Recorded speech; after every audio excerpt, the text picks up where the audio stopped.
Action packed खबरों के धुआंधार bulletin में आपके साथ मैं हूं प्राची पाराशर। नमस्कार, मैं हूं अमित पालित।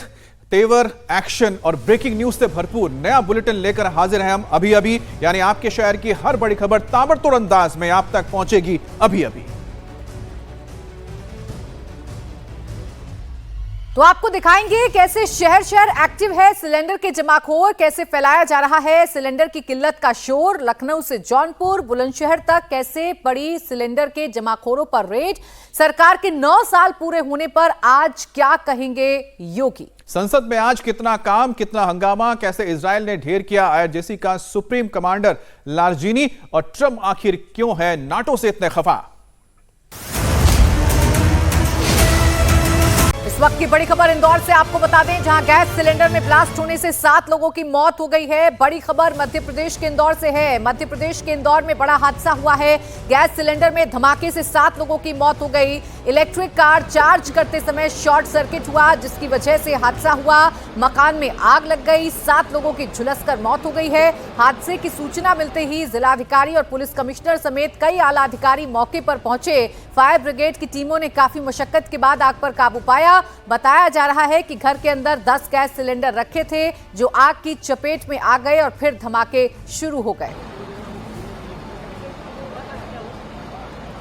तो मध्य प्रदेश के इंदौर में दर्दनाक हादसा हुआ है, जहां एक इमारत में आग लगने की वजह से 7 लोगों की झुलसकर मौत हो गई है। बताया जा रहा है कि इलेक्ट्रिक कार में चार्जिंग के दौरान शॉर्ट सर्किट का मामला सामने आया, जिसकी वजह से सिलेंडर्स में धमाके होने लगे और आग ने भीषण रूप अख्तियार कर लिया। 7 लोगों की इस दर्दनाक हादसे में झुलसकर मौत हो गई है। तस्वीर भी आप देखिए, सब कुछ खाक हो गया है इस इमारत के अंदर। 3-4 तो निकल चुके हैं मेरे को लगता है। कौन सा एरिया है? ये ब्रजेश्वरी एनेक्स कहलाता है। आग लगने का कुछ कारण पता चला? ये बता रहे हैं कि ये इलेक्ट्रिक गाड़ी जो खड़ी है ये शायद चार्जिंग पर लगी है, तो इससे कुछ चिंगारी निकली, ऐसा यहाँ के पड़ोसी बता रहे हैं। और उसके बाद शायद ब्लास्ट हुआ गाड़ी में, और उसके बाद ये और शायद पाइप वगैरह भी रखे थे। इनकी शॉप है तो उसका भी कुछ सामान यहाँ रखा था। इनका न्यू सियागंज में बिजनेस है, कुछ पाइप्स वगैरह और भी कुछ आइटम्स है इनके, इंडस्ट्रियल इक्विपमेंट्स वगैरह का। आगे बढ़िया हाँ, गाड़ी इन्हीं की है। अभी शायद नई ली थी गाड़ी भी, अभी इलेक्ट्रिक गाड़ी है। परिवार में कितने लोग हैं? इनके परिवार में तो मेरे को लगता है 7-8 जने, पर 3 बच्चे इनके और वाइफ को तो निकाल लिया था पीछे के रास्ते से जाली काट के। पर शायद पुंगलिया जी के पैर में शायद कुछ समस्या थी, शायद वो चल नहीं पा रहे थे, और इनके कुछ रिश्तेदार भी आए थे, ऐसा यहाँ के लोगों ने बताया है। बाकी हाँ, वो यहीं रुके थे। और पर अब जो गेट पर ताला भी लगा होने की वजह से खुल नहीं पा रहा था ये।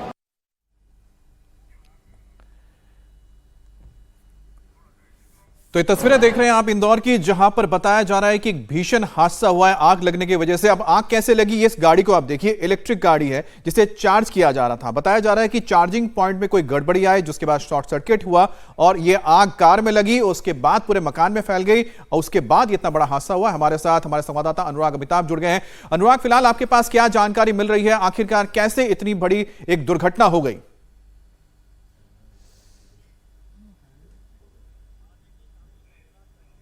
लगातार जांच कर रही है, क्योंकि घर के अंदर ये भी बताया जा रहा है ईवी कार की पार्किंग के दौरान जब ये आग लगी है, उस दौरान पॉलीमर केमिकल भी मौजूद था, जिसके कारण आग और भड़की। दरअसल मामला सुबह 4 बजे का है, जब ये पुगलिया परिवार था जिसके 8 सदस्यों की दर्दनाक दुखद मौत हो चुकी है। दरअसल जब पार्किंग ईवी की पार्किंग स्पेस में रखी हुई थी, वहीं से घर के अंदर के एंट्रेंस के दरवाजे थे, उस दौरान चार्जिंग के चलते आग भड़की और आग भड़कने के चलते पूरी कार में आग लग गई, जिसके कारण एंट्रेंस जो थे वो ब्लॉक हो गए। 3 मंजिला इमारत थी। इस दौरान नीचे जो किचन था, बताया जा रहा है वहां के रखे सिलेंडर एक के बाद एक फटने लगे, जिसके बाद एक हिस्सा भी ढह गया। अंदाजा लगाया जा सकता है कि पार्किंग से, ईवी की पार्किंग से और चार्जिंग से जो आग लगी, उसके कारण पार्किंग ब्लॉक हुई, सिलेंडर फटने लगे और जो पॉलीमर जो केमिकल है, ये प्रारंभिक बताया जा रहा है कि उसके कारण आग बेहद तेजी से फैली और अब तक तकरीबन 8 लोगों की मौत हो चुकी है। बेहद दर्दनाक मामला है। पुलिस जांच कर रही है कि दरअसल बेसिक फॉल्ट्स क्या हैं। हालांकि साफ तौर पर ये सामने आ चुका है अभी तक कि जो चार्जिंग पॉइंट था, चार्जिंग पॉइंट लूज होने के चलते पार्किंग में जो गाड़ी खड़ी हुई थी उससे आग लगी। आग अनुराग, ये दर्दनाक हादसा है और जैसा आप बता रहे हैं कि संख्या लगातार बढ़ रही है, मृतकों की संख्या बढ़कर 8 हो गई है। शुक्रिया आपका तमाम जानकारी के लिए अनुराग। और अभी अभी में अगली खबर आपके शहर दिल्ली से है, जहां पर इसी तरह से एक अग्निकांड हुआ है, जहां बिल्डिंग में भीषण आग लगने के बाद हड़कंप मच गया। आग की चपेट में आने से 6 लोगों की जान चली गई। मौके पर करीब 30 फायर ब्रिगेड की टीमें मौजूद थी, जो आग बुझाने का काम कर रही हैं। अब भी बिल्डिंग में कई लोगों के फंसे होने की आशंका जताई जा रही है। ये पालम का इलाका देख रहे हैं, बहुत ही घनी आबादी वाला इलाका है, एयरपोर्ट के पास का इलाका है, जहां पर ये इमारत है और बताया जा रहा है कोई कमर्शियल बिल्डिंग यहां पर ये नजर आ रही है। और यहां पर एक एलिवेटेड क्रेन के जरिए जो फायर ब्रिगेड के कर्मी हैं वो सबसे ऊपर के फ्लोर में गए हैं और नीचे से भी यहां पर आग बुझाने की कोशिश हो रही है। 30 गाड़ियां भेजी गई थी और इसमें 6 लोगों की जान जा चुकी है और अभी भी बताया जा रहा है कई लोग इसमें फंसे हो सकते हैं, जिन्हें निकालने के लिए अभी भी काम किया जा रहा है। काफी संकरी गली है, काफी ये कंजेस्टेड इलाका है और यहाँ पर हाइड्रोलिक लिफ्ट के जरिए देखिए किस तरह से टॉप फ्लोर तक पहुंचा गया और फिर वहां पर मौजूद लोगों को बचाने के लिए पानी का छिड़काव किया गया। अनामिका गौर मेरी सहयोगी इस वक्त जुड़ गई है ज्यादा जानकारी के साथ। अनामिका, आप बताइए आग किन कारणों की वजह से लगी, क्या अपडेट इस पूरे मामले में अभी तक है? बिल्कुल प्राची, हम आपको बता दें कि सुबह 7 बजे दमकल विभाग को एक सूचना मिली कि एक घर में आग लगी है। फौरन जो मौके पे फायर ब्रिगेड की टीम पहुंची, लेकिन अगर आप इस इलाके को देखें तो आपको समझ में आएगा कि यहाँ पे घर है और घरों के बाहर लोगों ने नीचे ग्राउंड फ्लोर पे शोरूम बना रखे हैं, दुकानें खोली हुई थी और इस घर में भी इसी तरीके के एक कॉस्मेटिक की दुकान थी जिसमें काफ़ी सामान रखा हुआ था। आग लगने की वजह अभी तक सामने नहीं आई है, लेकिन आपको बता दें कि आग इतनी भीषण थी कि 4 मंजिला की जो घर था वो पूरी आग की जद में आ गया। धीरे धीरे आग इतनी बढ़ने लगी कि फायर डिपार्टमेंट को यहाँ पे 30 दमकल की गाड़ियाँ भेजनी पड़ी उस समय, क्योंकि 7 बज रहे थे, घरों में लोग थे। 4 फ्लोर का ये 4 मंजिला ये इमारत है जिसमें 3 फ्लोर पे परिवार रह रहे थे। जब आग लगी तो 18 लोग इस घर में फंसे हुए थे, जिसमें कुछ बच्चे भी शामिल थे। 10 लोगों को सुरक्षित बाहर निकाल लिया गया है, जिन्हें हल्की फुल्की इंजरी हुई है आग लगने की वजह से। लेकिन बताया जा रहा है, ऑफिशियल आंकड़ा ये है कि 6 लोगों की इस भीषण आग में मौत हो गई है और 2 लोगों के लिए अभी भी सर्च ऑपरेशन चलाया जा रहा है। आग को काबू पा लिया गया है, लेकिन आग को ठंडा किया जा रहा है, कूलिंग प्रोसेस यहाँ पे किया जा रहा है, क्योंकि फायर डिपार्टमेंट के लिए भी हम अगर आपको दिखाएं तो बहुत मुश्किल हो रहा है इस समय अंदर जाना, क्योंकि ये पूरा जो घर है वो धधक रहा है। आग इतनी ज़्यादा थी कि 4थे फ्लोर से छत तक आपको अभी धुआं यहाँ पे निकलता नजर आ रहा होगा। वो 4था माला है जहाँ पे एक परिवार रह रहा था, जिसमें से 6 लोगों की फिलहाल मौत हो गई है और 2 लोगों के लिए सर्च ऑपरेशन यहाँ पे चलाया जा रहा है। रेस्क्यू मिशन भी अभी भी जारी है। आसपास की अभी सारी दुकानें बंद करा ली गई हैं, यहाँ की बिजली काट दी गई है, ताकि जो आग है वो शॉर्ट सर्किट के जरिए अगर हुई है तो वो बाकी घरों में ना फैले। जो घर है वो आपस में चिपके हुए हैं।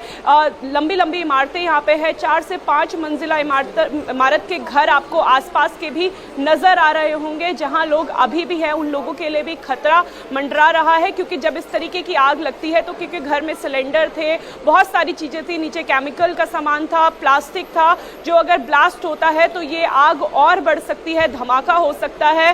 दीवारें इस समय धधक रही हैं और आसपास आप देखेंगे तो आपको पीछे दमकल की गाड़ियां नजर आ रही होंगी और एम्बुलेंस ही एम्बुलेंस नजर आ रही होगी। सुबह 7 बजे यहाँ पे हड़कंप मच गया जब पता चला कि एक घर में आग लगी है। ये यहाँ के रहने वाले जो प्रधान है राजेंद्र कश्यप, उनका घर था, वो फिलहाल गोवा में है, लेकिन जो उनका परिवार है वो घर में ही मौजूद था। जिस आग लगने का कारण फिलहाल समझ में नहीं आ रहा है, क्या ये शॉर्ट सर्किट के कारण आग लगी है या फिर कोई एसी ने आग पकड़ी है, कारण अभी तक साफ नहीं हो पाए हैं। लेकिन इतना जरूर है कि 18 जो तस्वीरें आप दिखा रही हैं उससे कारण तो यह समझ में आ रहा है कि जहां जिस तरह से मकान बनाए गए हैं, जिस तरह से यहाँ पर एक तरह से मिक्स्ड आबादी रहे, यानी कि कमर्शियल भी है, रेसिडेंशियल भी है, और वहां पर किसी भी तरह से फायर अगर सेफ्टी की बात की जाए तो कोई भी यहां पर उपाय तो नजर नहीं आ रहा है, क्योंकि अगर यहां पर ब्लॉक हो जाता है रास्ता तो कैसे लोग बाहर नीचे उतरेंगे, इसकी भी कोई जगह नजर नहीं आ रही है। बहरहाल आप नजर बनाए रखें इस खबर पर, हम आगे अपडेट के लिए आपके पास आएंगे।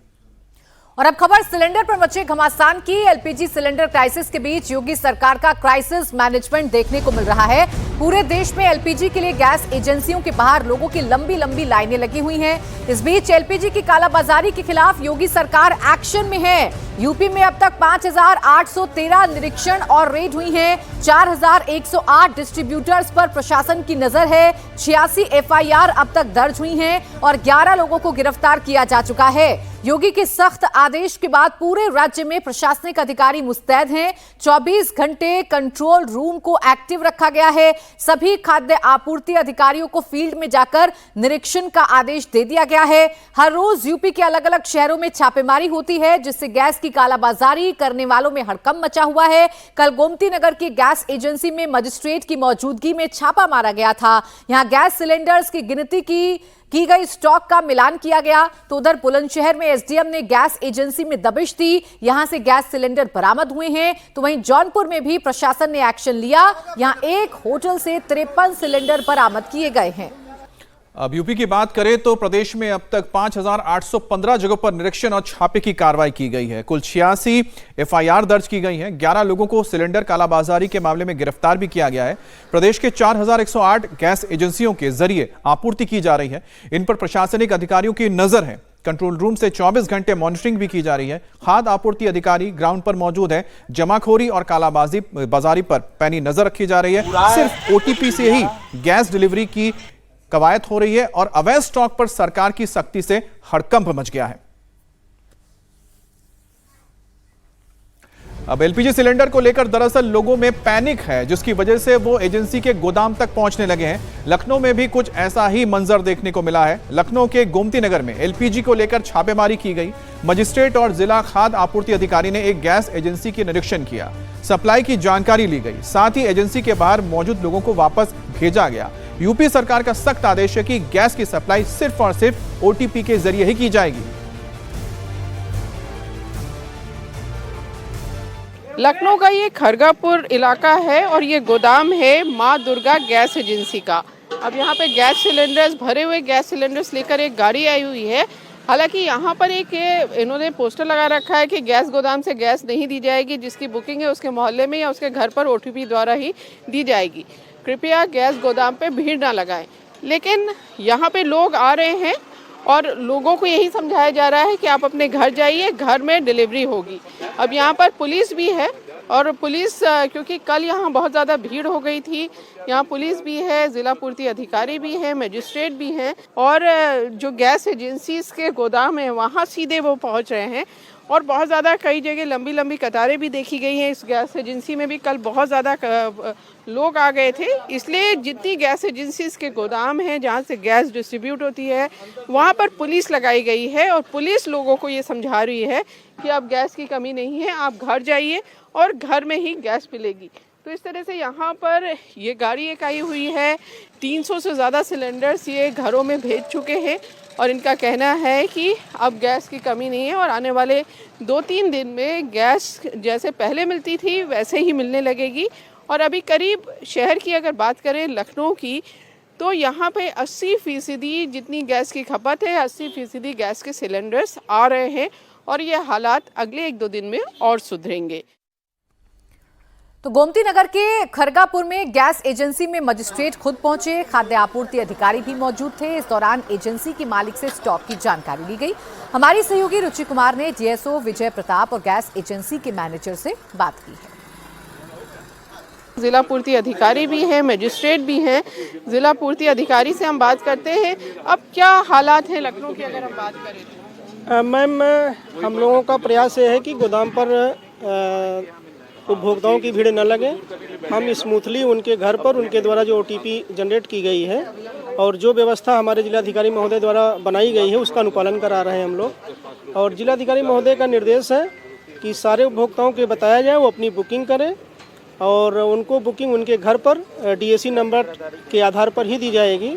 और आज यहाँ पर चूँकि कल थोड़ा सा यहाँ था तो जिलाधिकारी महोदय ने पुलिस बल, जिला प्रशासन और जिला पूर्ति अधिकारी को निर्देश दिया था कि वहाँ पर सुचारू रूप से कार्य हो। किसी भी तरह से वहाँ पर कोई भी व्यक्ति गोदाम से न ले और उसको इंश्योर किया जाए कि उनके घरों पर गोदाम पर पहुँचे। बहुत धन्यवाद हमसे बात करने का। आप गैस एजेंसी के, आपके क्या हालत है? कल हमने देखा था बहुत ज़्यादा भीड़ लग गई थी यहाँ। मैडम, कल थोड़ी सी दिक्कत हो गई थी। भीड़ मतलब लोग इस समय लोग थोड़ा सा परेशान होकर के यहाँ चले आ रहे हैं बाकी दिक्कत कोई विशेष नहीं है, थोड़ी सी है। और बाकी गैस इस समय गोदाम से कोई नहीं दी जा रही, सारी गैस घर पे OTP के साथ दी जा रही है और 2 दिन के अंदर स्थितियां नॉर्मल और हो जाएंगी। आज कितनी गैस दी आपने? आज मैंने अभी तक हमारा कम से कम 200 से 250 गैस जा चुकी है यहाँ से और अभी है बाकी हमारा लगभग 360 की सेल होगी हमारे यहाँ आज दिन भर में 360 की सप्लाई हो जाएगी, वो भी DAC के साथ में। अब आपको लखनऊ के इंदिरा नगर ले चलते हैं, जहां पर लोगों में पैनिक देखा जा रहा है। किल्लत की खबरों के बीच लोग ज्यादा संख्या में LPG की बुकिंग कर रहे हैं। हमारे सहयोगी विशाल प्रताप सिंह ने लोगों और गैस एजेंसी के डीलर से बात की। जो है वो थोड़ा सा लोगों के बीच में है, यही वजह है कि लोग जो बुकिंग कर रहे हैं उसकी वजह से उनकी संख्या जो है वो काफी बढ़ती जा रही है। भाई साहब, क्या स्थिति चल रही है? अब पहले भीड़ ज्यादा थी, भीड़ तो कम हुई है। बुकिंग का चूंकि एक बैग जहां 500 बुकिंग आती थी वो 1000 बुकिंग आने लगी, दूनी हो गई।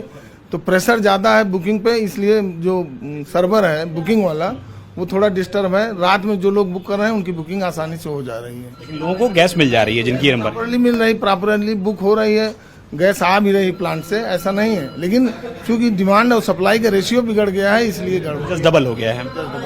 ये बेसिक समस्या है जो लोगों को देखनी पड़ रही है, समस्या का सामना करना पड़ रहा है। वरना जो डिस्ट्रीब्यूटर्स हैं उनका कहना है कि फिलहाल गैस आ रही है, लेकिन जो बुकिंग ज्यादा हो रही है उसकी वजह से सर्वर कहीं ना कहीं दिक्कत कर रहा है, परेशानी हो रही है। और इसीलिए जो लोगों का इंतजार है वो इस क्यू के रूप में, यानी कि लाइन के रूप में लखनऊ के अलग अलग सेंटर्स पर नजर आ रहा है। योगी ने अधिकारियों को सख्त निर्देश दिया है और कहा है कि गैस सिलेंडर्स की कालाबाजारी पर पैनी निगाह रखें और कार्रवाई करें। लिहाजा रोज अधिकारी गैस की जमाखोरी के खिलाफ एक्शन ले रहे हैं।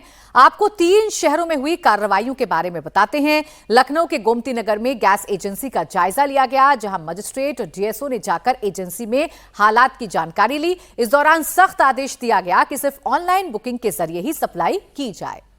और एक एजेंसी से 340 गैस सिलेंडर गायब मिले। SDM ने यहां छापेमारी की, जिसके बाद एजेंसी के मालिक के खिलाफ केस दर्ज किया गया। उधर जौनपुर में भी अधिकारी सतर्क हैं। यहां एक होटल पर छापा मारा गया, जहां से 53 गैस सिलेंडर जब्त किए गए, जिसके बाद अवैध भंडारण के मामले में केस दर्ज किया गया है। तो इस वक्त पूरे उत्तर प्रदेश में लगातार प्रशासन की ओर से नजर रखी जा रही है और जहां पर भी अवैध तरीके से सिलेंडर्स को जमाखोर रख रहे हैं उनके ऊपर कार्रवाई हो रही है। विदाई ले रहे हैं और कुछ विदाई के बाद यहाँ का अनुभव लेकर के समाज जीवन में कुछ न कुछ विशेष योगदान के लिए जा रहे हैं। जो जा रहे हैं लेकिन आने वाले नहीं हैं, उनको भी मैं कहना चाहूंगा कि राजनीति में कोई फुल स्टॉप नहीं होता है। भविष्य आपका भी इंतजार कर रहा है और आपका अनुभव, आपका योगदान राष्ट्र जीवन में हमेशा हमेशा बना रहेगा। आदरणीय सभापति जी, इस सदन में जो भी सदस्य माननीय हमारे विदाई ले रहे हैं, कुछ सदस्य ऐसे हैं जिनको शायद उस समय जाने का समय कार्यकाल आएगा जब सदन नहीं चलता होगा। कुछ है जिनको ऑलरेडी सदन के दरमियान ही विदाई मिल रही है। लेकिन ये जाने वाले सभी माननीय सांसदों का बहुत ही उत्तम योगदान है, इसलिए लेकिन मैं जरूर कहूंगा आदरणीय देवगौड़ा जी, आदरणीय खड़गे जी, आदरणीय शरद पवार जी, ये ऐसे वरिष्ठ लोग हैं जिनके जीवन का आधे से अधिक उम्र संसदीय कार्य प्रणाली में गई है और इतने लंबे अनुभव के बाद भी सभी नए सांसदों ने सीखना चाहिए वैसे समर्पित भाव से सदन में आना, जो भी हमसे उनसे बन सकता है उतना योगदान करना, यानी समाज में से जो जिम्मेवारी मिली है उसके प्रति पूरी तरह समर्पित रहना, ये इन सब वरिष्ठ लोगों से हम जैसे सबको सीखने जैसा है और मैं उनके योगदान की भूरी भूरी सराहना करूंगा, क्योंकि इतना लंबा कार्यकाल छोटा नहीं होता है, बहुत महत्वपूर्ण है। उसी प्रकार से हमारे उपसभापति जी हरिवंश जी विदाई ले रहे हैं। हरिवंश जी को लंबे समय तक इस सदन में अपनी जिम्मेवारी निभाने का अवसर मिला है। बहुत ही मृदुभाषी, सदन को चलाने में सबका विश्वास जीतने का निरंतर जिन्होंने प्रयास किया, और मैंने देखा है कि संकट के समय ज्यादातर उपसभापति के ही जिम्मे आ जाता है कि भाई आप संभाल लेना जरा, तो उनको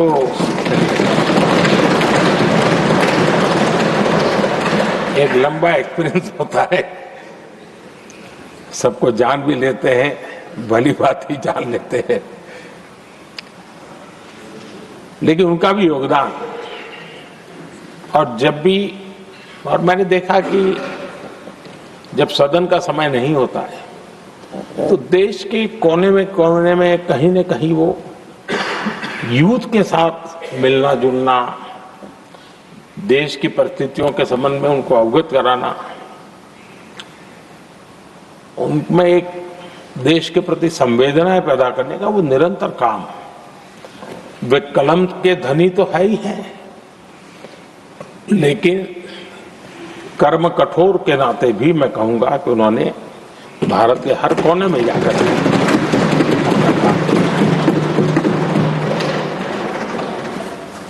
आदरणीय सभापति जी, कभी कभी किसी समय हम सुनते थे कि सदन में बहुत ही हास्य विनोद व्यंग्य का अवसर मिलता रहता है। इन दिनों शायद धीरे धीरे कम होता जा रहा है, क्योंकि 24/7 मीडिया की दुनिया ऐसी है कि हर कोई कॉन्शियस रहता है। लेकिन हमारे आठवले जी हैं जी, सदाबहार है।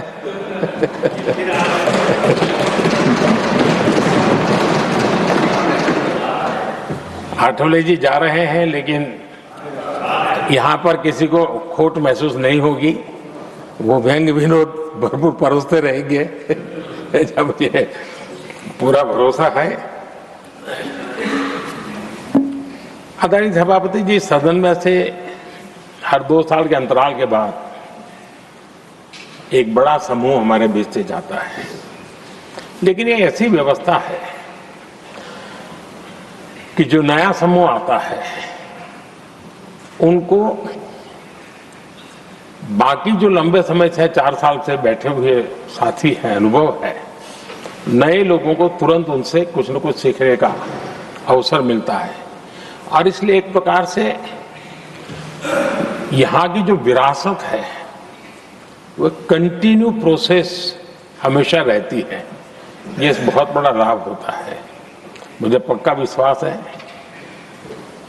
कि जिनको इस बार जाना नहीं है वो भी जो नए माननीय सांसद आएंगे उनको उनके अनुभव का लाभ मिलेगा और उनका योगदान भी सदन को और समृद्ध करेगा, ऐसा मेरा पूरा विश्वास है। आदरणीय सभापति जी, हम लोग जानते हैं कि जीवन में या सार्वजनिक जीवन में जब भी कोई महत्वपूर्ण निर्णय करना होता है तो परिवार के लोग बैठ करके मन बना लेते हैं कि ऐसा करना है, लेकिन फिर भी कहते हैं अरे ऐसा करो, लीजिए एक सेकंड ओपिनियन ले लीजिए किसी वरिष्ठ से। और घर में वरिष्ठ नहीं तो कहेंगे मोहल्ले में देखो भाई वो काफी अनुभवी है, जरा उनसे पूछ लो एक बार उनका मन क्या करता है। अगर कोई बीमार है तो भी कहते हैं यार ऐसा करो भाई, एक और डॉक्टर से जरा ओपिनियन ले लो। सेकंड ओपिनियन का बहुत महत्व होता है। मैं समझता हूँ हमारी संसदीय प्रणाली में ये सेकंड ओपिनियन की बहुत बड़ी ताकत रही है। एक सदन में कुछ निर्णय होता है, दूसरे सदन में फिर आता है सेकंड ओपिनियन के लिए। अगर इस सदन में होता है तो उस सदन में जाता है सेकंड ओपिनियन के लिए। और ये सेकंड ओपिनियन उस सारी बहस को, उस सारे निर्णय प्रक्रिया को एक बहुत बड़ा नया आयाम दे देती है। और वो मैं समझता हूं कि हमारी निर्णय प्रक्रिया को समृद्ध करती है। तो इसलिए सदन में जो माननीय सांसद बैठते हैं उनके लिए एक खुलापन रहता है कि भाई चलो इस सदन में नहीं तो उस सदन में एक अच्छा ओपिनियन नया आएगा, उस सदन में नहीं तो इस सदन में एक नया ओपिनियन आएगा। तो ये सेकंड ओपिनियन ये हमारे लोकतंत्र में एक बहुत बड़ा कंट्रीब्यूशन है, जो जिस विरासत को हमें संभालना हमारे जो माननीय सांसद विदाई ले रहे हैं उनका तो योगदान रहा ही है, और इसके लिए भी मैं उनका साधुवाद करता हूं। आदरणीय सभापति जी, जो हमारे माननीय सांसद विदाई ले रहे हैं, बहुत आने वाले दिनों में तो शायद ये अवसर रहने वाला ही नहीं है, लेकिन ये माननीय सांसद ऐसे हैं कि जिनको पुराने संसद के भवन में भी बैठने का मौका मिला और नए संसद भवन में भी बैठने का मौका मिला। उनको दोनों इमारतों में उनको राष्ट्र के कल्याण के लिए अपना योगदान देने का अवसर मिला है, और उनके कार्यकाल में ही उनको इस नए सदन के निर्माण प्रक्रिया में और नए सदन की निर्णय प्रक्रिया में भी हिस्सा बनने का अवसर मिला है। वो एक विशेष उनके जीवन में याद रहेगी, नई स्मृति रहेगी। आदरणीय सभापति जी, मैं सभी माननीय सांसदों के, और मैं मानता हूं कि ये सदन अपने आप में एक बहुत बड़ी ओपन यूनिवर्सिटी है। राष्ट्र जीवन की कई बारीकियों से परिचित होने का अवसर सदन में प्राप्त होता है। एक प्रकार से हमारी यहां शिक्षा भी होती है, हमारी दीक्षा भी होती है। ये 6 साल यहां जो रहने का अवसर मिलता है वो जीवन को घड़ने का, राष्ट्र जीवन के घड़तन में योगदान का तो महत्व है ही है, क्योंकि निर्णय प्रक्रिया का हिस्सा है, लेकिन स्वयं के जीवन को घड़ने का भी एक अमूल्य अवसर होता है। और इसलिए जब माननीय सांसद यहां आते हैं, उस समय की उनकी जो भी सोच, समझ और क्षमता है, जब जाते हैं तो अनेक गुना वो बढ़ती है, उसका विस्तार होता है, अनुभव की एक बहुत बड़ी ताकत होती है। और तब जाकर के जाने के बाद राष्ट्र जीवन का उनका निरंतर योगदान बना रहे हैं। वे अपने तरीके से व्यवस्था के तहत हो सकते हैं, व्यवस्था के तहत न हो सके, लेकिन उनका अमूल्य योगदान मिलता ही रहे राष्ट्र जीवन के निर्माण में। उनका अनुभव हमेशा हमेशा उपयोगी हो, ये मेरी उन सभी माननीय सांसदों को मेरी शुभकामनाएं हैं। और मैं फिर से एक बार सभी माननीय सांसदों के योगदान का गौरवगान करता हूं, साधुवाद करता हूं। बहुत बहुत धन्यवाद।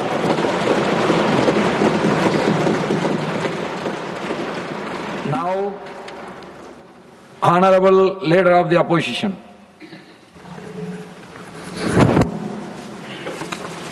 धन्यवाद सर, आपने मुझे यहाँ इस अवसर पर बोलने का। तो प्रधानमंत्री मोदी को आप सुन रहे थे। राज्यसभा में जिन सदस्यों की विदाई हो रही है, प्रधानमंत्री मोदी उनके लिए अपनी मन की बात कर रहे थे, और उन्होंने कहा कि राज्यसभा में किसी की विदाई नहीं होती है, उनका जो जीवन होता है अगर यहाँ पर खत्म होता है तो फिर जो सार्वजनिक जीवन है जनता के बीच में वो लगातार चलता रहता है। और प्रधानमंत्री मोदी हर साल ऐसा जब वक्त आता है, आप कह सकते हैं जब विदा लेते हैं यहाँ से वरिष्ठ जो सांसद है राज्यसभा से, तो उनके बारे में अपनी बात रखते हैं। इस वक्त मल्लिकार्जुन खड़गे अपनी बात रख रहे हैं, सुनते हैं। कहां से शुरू करें, कहां से शुरू करें, कुछ समझ नहीं आता है। आपकी विदाई के जिक्र से दिल भर आता है। यानी ये जो हम विदाई कर रहे हैं उसमें से बहुत से लोग फिर आएंगे, लेकिन बहुत से हमारे मेंबर्स फिर यहाँ पर नहीं आ सकते किसी वजह से। सभापति जी, मैं आज राज्यसभा में कार्यकाल पूरा करे साथियों की विदाई के अवसर पर चंद बातें रखना चाहता हूं। रिटायर होने वाले कोई साथी दोबारा इस सदन में आएंगे, कुछ ऐसे भी हैं जिनको शायद अवसर न मिले। सभी जानते हैं कि राज्यसभा एक परमानेंट और कंटिन्यूअस हाउस है, जिसका जिक्र प्राइम मिनिस्टर ने भी किया और आपने भी अपने स्पीच में किया। सांसद यहाँ 6 साल से लिए चुनकर आते हैं और हर 2 साल पर 1/3 सदस्य रिटायर होते हैं। आज वही क्रम दोहराया जा रहा है और राजनीति में रहने वाले लोग यानी पब्लिक लाइफ में कभी रिटायर नहीं होते और देश की सेवा के जज्बे में टायर्ड भी नहीं होते, रिटायर भी नहीं होते और टायर्ड भी नहीं होते, जो पब्लिक लाइफ में है। मैं स्वयं अपने लंबे संसदीय जीवन में पहली बार इस सदन का सदस्य बना हूं। पहली बार मैंने 16 फरवरी 2022 से राज्यसभा में नेता प्रतिपक्ष की जिम्मेदारी संभाली। जल्दी ही इस सदन से मेरा पहला कार्यकाल पूरा होने जा रहा है, लेकिन राज्यसभा में विद्वान सांसद साथियों के साथ मैंने जो अनुभव हासिल किया है वो सबसे अलग और सबसे महत्वपूर्ण है। यहाँ जो बातें बोली जाती है ये हमको सीखने लायक है, क्योंकि मैं कम से कम 39 साल असेंबली में था और उसके बाद में यहाँ भी अब 20 साल होने आया। मोर और लेस मेरा 54-55 साल चल रहा है और इसमें कोई घटोती नहीं हुई। तो हम कोशिश करें कि यहाँ सीखने की कोशिश करते हैं और मैंने ये अनुभव हासिल किया। सभापति जी, अपने पूरे संसदीय जीवन में मैंने सदन में नियमित रूप से उसे उपस्थित रहने और चर्चाओं में भाग लेने की पूरी कोशिश करता हूँ और यहाँ अटेंड करने का मैं हमेशा कोशिश करता हूँ, इसलिए कि हमको कुछ अनुभव मिलता है अलग अलग राज्यों से आए हुए नेताओं से, अलग अलग विचारधारा के लोगों से, अलग अलग अपने जो कुछ भी अनुभव है वो अनुभव भी यहाँ पर वो बताते हैं, तो वो सीखने लायक रहता है।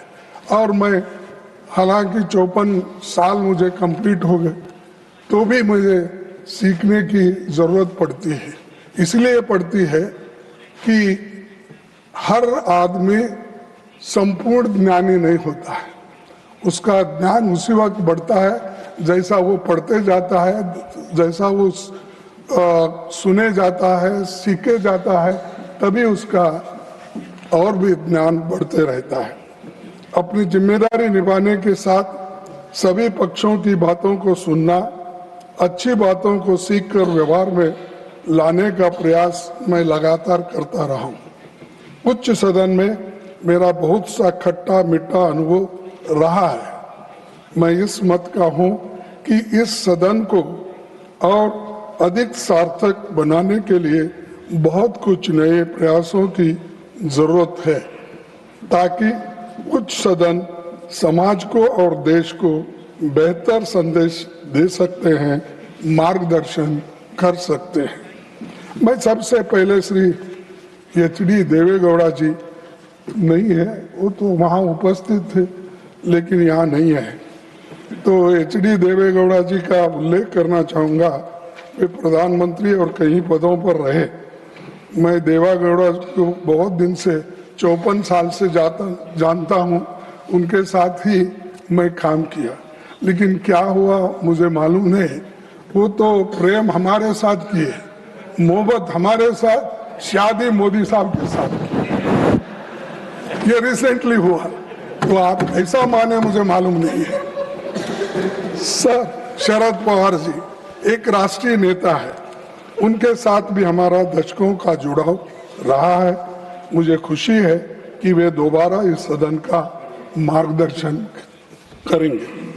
संसदीय मामलों के गहन जानकार हमारे डीएमके के साथी तिरुचिवा जी अगले 6 साल सदन की कार्रवाई में फिर भाग लेंगे और उन्होंने बहुत कुछ अपनी बातों को रखा। रामदास अथवाले साहब जिनका जिक्र हमारे प्रधानमंत्री जी ने किया, वो अपने कविता के रूप में ही हमेशा मोदी जी का गुणगान गाते हैं। हमेशा आपको छोड़ के दूसरा कविता ही उनको नहीं आती। जो कविता उन्होंने लिखती है वो सिर्फ आपके बारे में लिखती है। लेकिन मैं समझता हूँ ये 6 साल अब तो पूरा मिला है उनको, आगे तो जरा कम करेंगे ऐसा मैं सोचता हूँ। सर दिग्विजय सिंह जी को पूरा देश जानता है। एक दशक तक मध्य प्रदेश में मुख्यमंत्री के रूप में उनका बहुत अच्छा योगदान रहा। राज्यसभा सांसद और शिक्षा संबंधी संसदीय स्थायी समिति के अध्यक्ष के रूप में उन्होंने उल्लेखनीय काम किया और वो रिपोर्ट भी आज उन्होंने आपके सामने पेश किया। सर केटीएस तुलसी और अभिषेक मनु सिंघवी ने संसदीय वाद विवाद को गरिमा दी। नागरिक स्वतंत्रता, न्यायिक स्वतंत्रता और विभिन्न मुद्दों पर उनके भाषणों ने सदन पर गहरी छाप छोड़ी है। हमारे मुखर साथी शक्ति सिंह गोयल और नीरज डांगी की बातें करते हुए मैं भावुक होता हूं, इसीलिए कि अपनी योग्यता और क्षमता के साथ इन्होंने सराहनीय योगदान दिया है। सदन के साथ साथ संसदीय समितियों में भी अच्छा काम किया है। विभिन्न विधेयकों पर चर्चा और ज्वलंत विषयों पर पूरी तैयारी के साथ अपनी बातें रखी और लोगों को सोचने पर मजबूर किया। श्रीमती रजनी पाटिल समाज कल्याण, महिलाओं और बच्चों से संबंधित मुद्दों पर लगातार मुखर होते रही। मुझे भरोसा है कि श्रीमती फूलो देवी नेतम कमजोर तबकों की बातों को सदन में आगे भी मजबूती के साथ रखेगी और उनको 6 साल का मौका और मिला है। श्रीमती फौजिया खान और श्रीमती प्रियंका चतुर्वेदी के योगदान को ये सदन याद रखेगा, क्योंकि वो हमेशा हर सब्जेक्ट पे खुद इन्वॉल्व होकर वो अटेंड करके अपनी विचार को आपके सामने सदन के सामने रखते थे। उसी ढंग से साकेत गोखले, वो भी एक विद्वान है, युवा है, उसने भी बहुत कुछ अपना कंट्रीब्यूशन किया है। राज्यसभा के उपसभापति जी हरिवंश जी शालीन और शिष्ट व्यवहार वाले नेता हैं। मैं उन्हें शुभकामनाएं देता हूं और जिनकी तारीफ आज मोदी साहब ने पहली बार किए होंगे, मुझे मालूम है, तो उनका भी पीरियड खत्म हुआ, लेकिन वो हमेशा जो काम देते हैं वो काम इस सदन में करते रहते थे और आगे भी जिनको वो काम मिलेगा वो करते रहेंगे। बहुत सभ्य व्यवहार और सभ्यता से काम करने वाले एक हमको सभापति मिले, उपसभापति मिले। सर, अच्छा कानून बनता है तो उसमें सत्ता पक्ष ही नहीं, विपक्ष के सांसदों का भी बराबर की भूमिका होती है। संसदीय समितियों में उनका महत्वपूर्ण भूमिका होती है और हमेशा कोऑपरेशन से हम एक दूसरे को मदद कर सकते हैं, ना कि हेट्रेड से। तो इसलिए मैं इस वक्त इसलिए कहना चाहता हूं, हम जितना मिलके काम करेंगे उतना अच्छा है, और कितना हम एक दूसरे को दूरी रखेंगे तो उतना ही मिसअंडरस्टैंडिंग, सस्पिशन ये सब हो जाएगा। तो इसीलिए मैं आने वाले दिनों में इस पर सभी लोग गंभीरता से सोचकर एक होकर काम करेंगे। मुझे लगता है कि इन भूमिकाओं में किसी तरह का अवरोध संसदीय संस्था को कमजोर करेगा। इस नाते मैं आपसे अनुरोध करूंगा कि इन सवालों पर आप गौर करें। इसीलिए मैं कहना चाहूंगा कि हाउस की सिटिंग्स और बढ़े और जनता के मुद्दों पर गंभीर चर्चा हो।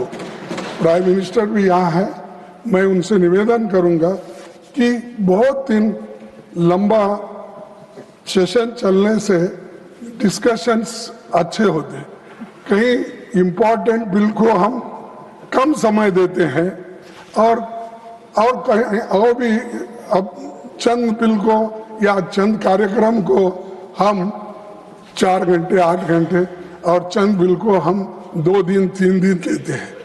तो ऐसा नहीं होना चाहिए। आप सबको मौका दो, 2-4 दिन ज्यादा एक्सटेंड करें तो परवाह नहीं, लेकिन लोगों को उसके बारे में मालूमात होनी ये है, और ये काम हमारे प्रधानमंत्री जी करेंगे। ऐसा तो आप कम बैठते हैं, लेकिन फिर भी अगर ज्यादा दिन हमको मौका मिला, हम लोग सभी मिलके आपको अच्छा बिल देंगे, स्टैंडिंग कमेटी का अच्छा रिपोर्ट देंगे, सारी चीजें भी हम करेंगे। तो ये मैं आपसे चाहता हूं कि पार्लियामेंट को ज्यादा दिन देने का मौका प्राइम मिनिस्टर हमको देंगे। गरीबों, कमजोर तबकों को, किसानों और मजदूरों के हित के मुद्दों पर ज्यादा बात हो सके। अक्सर जब हम ये मुद्दे उठाते हैं तो सत्ता दल इसे आलोचना मान लेता है और बिना सुने खंडन करने लगता है, जबकि सरकार को जनता की चिंताओं पर गंभीरता से गौर करना चाहिए। सभापति जी, सीमित अवसरों में भी जब सांसद अपनी महत्वपूर्ण बातें रखते हैं तो कई बार उन्हें कार्रवाई से हटा दिया जाता है। अब जबकि मेरा खुद का अनुभव है, मैंने आपको 2 लेटर लिखा, मेरी अनपार्लियामेंट्री शब्द उसमें कोई नहीं थे, क्योंकि थोड़ा 1-2 शब्द आप अगर हटाएंगे वो पूरे सेंटेंस का मीनिंग चले जाता है।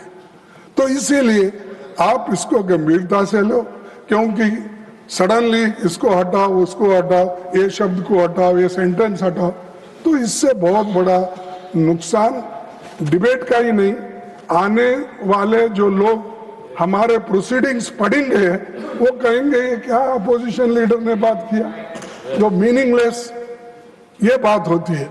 तो कम से कम मेरे को इस उम्र में वो सर्टिफिकेट तो मत दो जो मीनिंगलेस बात किया है। तो मैं ये चाहता हूं, और सभापति जी, सीमित अवसरों में भी जब सांसद अपनी महत्वपूर्ण बातें रखते हैं तो कई बार उन्हें कार्रवाई से हटा दिया जाता है, जबकि वे बातें असंसदीय नहीं होती। शब्द हटने से कही हुए बातों का अर्थ भी बिगड़ सकता है। मेरा मानना है कि समय समय पर राज्यसभा के रूल्स और प्रोसीजर्स की समीक्षा आवश्यक है। यह विषय अभी जनरल पर्पस कमेटी के समक्ष विचाराधीन है और इस पर गंभीरता से विचार होना चाहिए। तो वो आपके हाथ में है, आप ये कर सकते हैं। तो रूल्स ऑफ प्रोसीजर में अगर ठीक ठाक कर दिए तो यहाँ कुछ होने वाला नहीं है कि यहाँ आपको कोई, एक पार्लियामेंट्री डेमोक्रेसी में तो क्रिटिसिज्म होता है, आप भी मुझे कुछ बोलेंगे, मैं भी आपको कुछ बोलूंगा, ये डेमोक्रेसी का तरीका है। हाँ ठीक है, अगर हम गलत बोले तो कभी कभी हमको शर्मिंदा होना पड़ता, अरे ऐसी हमने गलत बातें बोली, ये ठीक नहीं है। लेकिन गलत को भी आप सच करने की बात सोचे तो वो ठीक नहीं रहता। तो इसीलिए मैं आपसे यही चाहूंगा कि आप इस वक्त फिर एक बार ये रूल्स ऑफ प्रोसीजर को आप देखेंगे, ऐसा मैं निवेदन करता हूं। सभापति जी, समय अपनी गति से चलता रहता है, संस्थाएं कायम रहती है, लोगों के चेहरे बदलते रहते हैं। जो साथी दोबारा चुनकर आ रहे हैं उनका स्वागत है। जो यहाँ से रिटायर होकर जा रहे हैं वे सार्वजनिक जीवन में अपना योगदान जारी रखेंगे। यहाँ का अनुभव उन्हें सार्थक भूमिकाओं के लिए बेहतर सामर्थ्य देगा। एक शायर ने कहा है, मैं आपको सुनाऊंगा, क्योंकि आप पहले 1-2 शायरी बोलते थे पार्लियामेंट में, तो अब वो छोड़ दिए आप, तो मैं बोलता हूँ।